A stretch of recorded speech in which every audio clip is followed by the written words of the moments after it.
সকল বিধান বাতিল করো, ওহির বিধান কায়েম করো। মুক্তির একই পথ, দাওয়াত জিহাদ।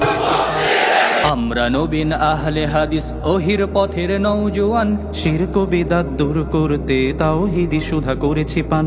আমরা নবীন আহলে হাদিস ওহির। বাংলাদেশ আহলে হাদিস যুব সংঘ আওয়ামী লীগ নয়, বাংলাদেশ আহলে হাদিস যুব সংঘ বিএনপি নয়, বাংলাদেশ আহলে হাদিস যুব সংঘ জামাত ইসলাম নয়, বাংলাদেশ আহলে হাদিস যুব সংঘ গণতান্ত্রিক কোন সংগঠনের সাথে সামান্যতম সম্পর্ক রাখে না।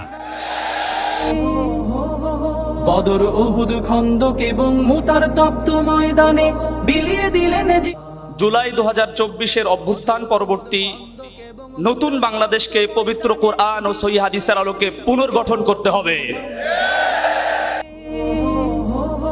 বদর, উহুদ, খন্দক এবং মুতার তপ্ত ময়দানে বিলিয়ে দিলেন জীবন যারা ওহির বাণীর জয়গানে। আহলে হাদিস আন্দোলন বাংলাদেশ, আসুন পবিত্র কুরআন ও সহিহ হাদিসের আলোকে জীবন গড়ি। আসসালামু আলাইকুম ওয়া রাহমাতুল্লাহি ওয়া বারাকাতুহু। আলহামদুলিল্লাহ ওয়াসসালাতু ওয়াসসালামু আলা রাসূলিল্লাহ, আম্মা বাদ। বাংলাদেশ আহলে হাদিস যুব সংঘ কর্মী সম্মেলন 2025-এর প্রস্তাবনা সমূহ পাঠ করছি। আপনারা দুহাত উত্তোলন করে ইনশাআল্লাহ এই প্রস্তাবনা সমূহের সম্মতি জ্ঞাপন করবেন এবং আমরা সরকার প্রশাসন সারা দেশকে এই প্রস্তাব পেশ করছি এবং আল্লাহর কাছে এটার কবুলিয়াত কামনা করছি, আল্লাহুম্মা আমিন। প্রস্তাবনা 1, জুলাই 2024-এর অভ্যুত্থান পরবর্তী নতুন বাংলাদেশকে পবিত্র কোরআন ও সহিহ হাদিসের আলোকে পুনর্গঠন করতে হবে। ব্রিটিশদের চালুকৃত বিচার ব্যবস্থার আমূল সংস্কার করতে হবে এবং বিচারের নামে অবিচার, দীর্ঘসূত্রিতা, আইনের অপব্যবহার, পক্ষপাতিত্ব থেকে আদালত ও বিচার ব্যবস্থাকে সম্পূর্ণভাবে মুক্ত করতে হবে এবং অবিলম্বে শারঈ বিচার ব্যবস্থা চালু করতে হবে। এই সম্মেলন সম্প্রতি ঢাকা সহ দেশের বিভিন্ন স্থানে দলীয় রাজনীতির নির্মম শিকার সকল হত্যাকাণ্ডের তীব্র নিন্দা জানাচ্ছে। সেই সাথে পশ্চিমাদের চালানকৃত শিরকি গণতন্ত্রের পরিবর্তে ইসলামী খেলাফত প্রতিষ্ঠার দাবি জানাচ্ছে। প্রাথমিক শিক্ষা হতে বিশ্ববিদ্যালয় পর্যন্ত ইসলামী শিক্ষাকে বাধ্যতামূলক করতে হবে এবং মাদ্রাসা ও স্কুল কলেজের বর্তমান সিলেবাস সংস্কার করে প্রাথমিক ও মাধ্যমিক স্তরে একমুখী শিক্ষা ব্যবস্থা চালু করতে হবে।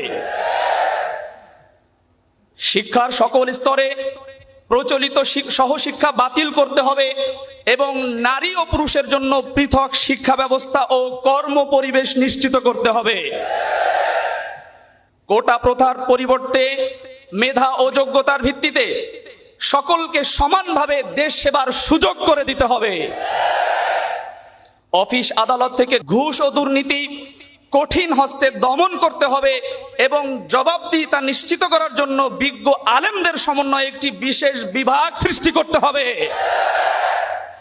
অসাধু সিন্ডিকেট ও খাদ্যে ভেজাল প্রদানকারীর বিরুদ্ধে কঠোর ব্যবস্থা গ্রহণ করে ভোক্তা অধিকার নিশ্চিত করতে হবে।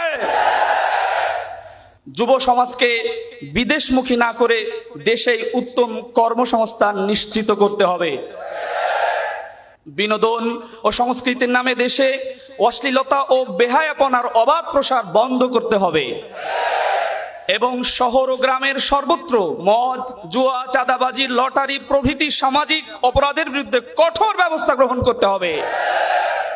ইসলামের নামে প্রচলিত বিভ্রান্ত দলসমূহ যেমন আহলে কোরআন, কাদিয়ানি, হিজবুত তাওহীদ, হিজবুত তাহরীর, দেওয়ানবাগী প্রভৃতি ফেরকার বিরুদ্ধে সরকারিভাবে পদক্ষেপ গ্রহণ করতে হবে। এই সম্মেলন সন্ত্রাসী রাষ্ট্র ইসরায়েলের পাশবিক আগ্রাসনের শিকার অসহায় ফিলিস্তিনি মুসলমানদের প্রতি গভীর সমবেদনা প্রকাশ করছে এবং বাংলাদেশ সরকারকে সকল আন্তর্জাতিক ফোরামে ইসরায়েলি আগ্রাসনের বিরুদ্ধে জোরালো ভূমিকা রাখার আহ্বান জানাচ্ছে। আমরা দেশের সরকার প্রশাসন এবং দেশের জনগণের কাছে এই প্রস্তাব পেশ করছি এবং আল্লাহর কাছে বলছি, আল্লাহ ইসলামী খেলাফা এবং এই পবিত্র কোরআন ও সহিহ হাদিসের যে দাবি আমরা পেশ করেছি, এই দাবি বাংলাদেশের মানুষকে বোঝার এবং বাংলাদেশের প্রশাসনকে বাস্তবায়নের তৌফিক আল্লাহ আপনি দান করুন, আমিন। আসসালামু আলাইকুম ওয়া রাহমাতুল্লাহি ওয়া বারাকাতুহু।